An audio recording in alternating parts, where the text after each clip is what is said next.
Hi guys! Welcome back to Pearl TV, and in this video guys, I have a very short topic to share with, okay? What's the benefit of having our own YouTube channel? The benefit of having our own YouTube channel is we express ourselves for being who we are, right? So, when you love yourself, you learn how to love yourself. You don't need to compare yourself to other people, okay? So, you're being authentic. You don't need to compare with other people. So, doing YouTube enable you to share what you want to share from time to time, okay? Regardless of what the other people think about you, you're becoming a confident person because of doing YouTube, right? And at the same time, the beautiful thing about YouTube is you can share what you know.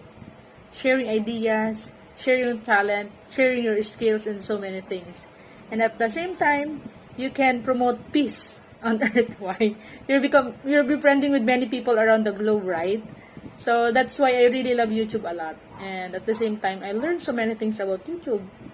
And last but not the least, we're earning a revenue, even though the earning right now is not that decent. We are just gaining a small amount of revenue from time to time.